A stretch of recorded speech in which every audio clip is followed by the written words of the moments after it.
your ability to resist these kind of invasions upon your life will be greatly enhanced. You must take enormous care about the water because it's 72%. If you do this, you will see half your problems of health. Minimum 50% will go away in 6 weeks' time.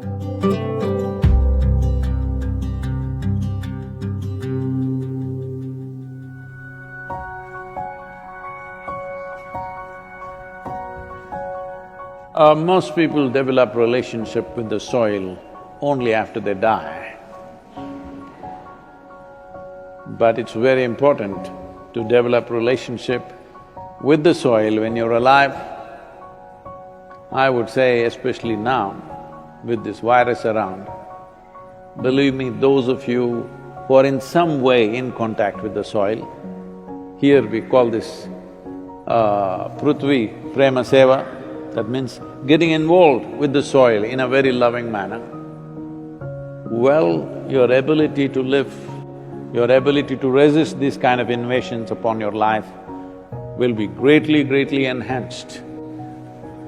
It's not just enough if you live, it's important that you live strong. Living strong does not mean you grow big muscles and dominate somebody. Living strong means here life happens big. For this, you need a body which treats the entire planet as its extension, which it is.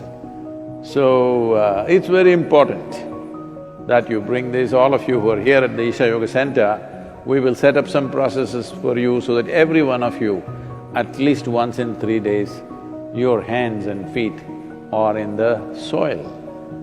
Very important.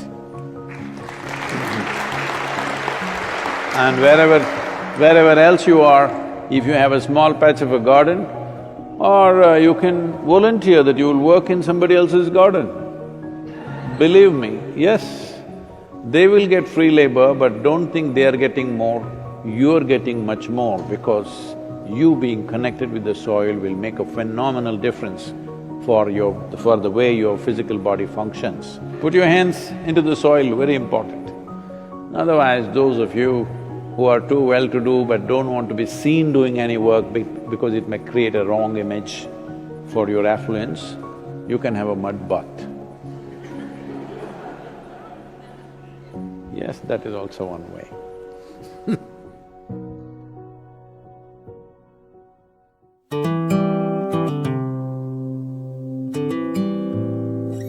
Just bring 40 to 50% of the food in its raw form, that means it's alive. It must be a live cell, it can be a vegetable, it can be a fruit, it can be a nut, it can be sprouted gram. At least 40 to 50%, the food that you eat must be alive.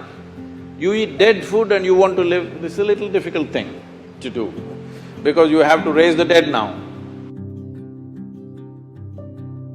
When you cook the food, to digest the food, all the ingredients necessary for digestion are not in the body alone. The food also brings these enzymes. When you cook the food, you are largely destroying these enzymes. Minus the enzymes when you eat, now the body has to struggle to reconstruct that part that has been destroyed, and then only it can digest. Normally, first 1.5 hours after eating, it tends to take the body down. After that, slowly, it recovers. Have you noticed this? So food is for energy, but we are making the food in such a way that it takes away energy in the first 1.5 hours. Only after that, slowly, it comes back. Anyway, however good your digestive process is, still you can never reconstitute all the enzymes that we have destroyed by cooking. Only partly we can do that.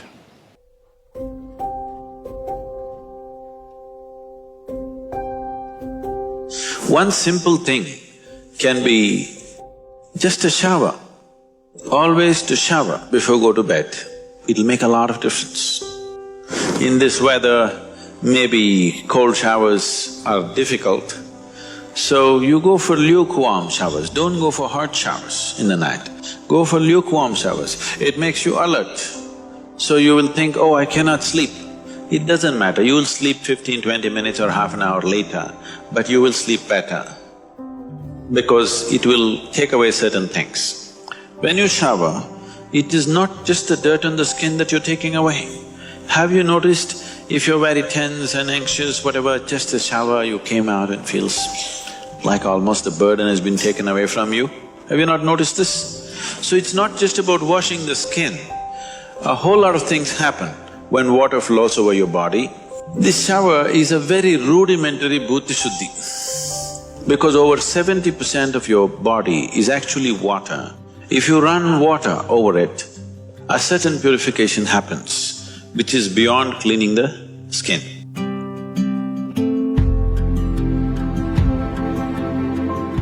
You must take enormous care about the water because it's 72% and it has tremendous memory. If I open this water, or even without opening, if I say something to this water, it remembers. There has been lot of experiments in this direction. So, if you take this water from wherever the waterworks is and pump it to your house, let's say it went through 50 bends, pumped forcefully with a certain force, which naturally is done, and you're living on 12th floor of the apartment, so further forced up. Now they're saying, if it goes through 50 bends, about 60% of the water has turned poisonous. Immediately when it comes in the tap, if you take it and immediately drink it, it will work as poison in your system. If you take it and hold it for some time, it will undo itself again. Because the poisoning is not chemical, it is molecular. Molecular changes are happening, no chemical change is happening. This is why traditionally your grandmother always told you, always you must gather the water, keep it overnight in your house in a properly cleaned vessel with vibhuti and kumkum on it and one flower on it. Yes or no? In traditional homes, only tomorrow morning you drink it.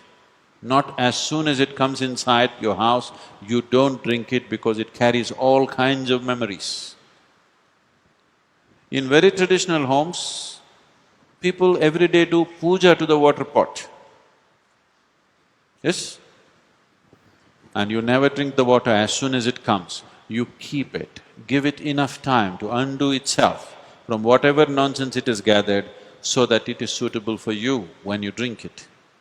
Water you must take care because it's 72%. It's first class, more than passing mark.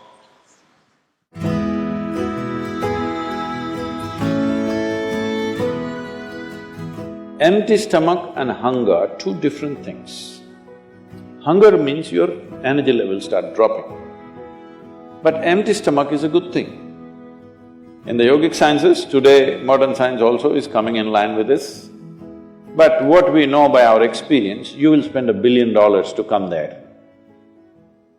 Because research is all about how many $1 million, that's how it is. Your body and your brain works at its best only when your stomach is empty. So we always make sure we eat in such a way, how much ever we eat, our stomach must be always empty within 2 to 2.5 hours' time maximum. So we go to bed hungry always. People think they cannot sleep, they can sleep. So, minimum 8 hours gap is what is recommended in yoga. Between one meal and the next meal, there must be an 8-hour space. If you do this, you will see half your problems of health, whatever you have health problems, minimum 50% will go away in 6 weeks' time.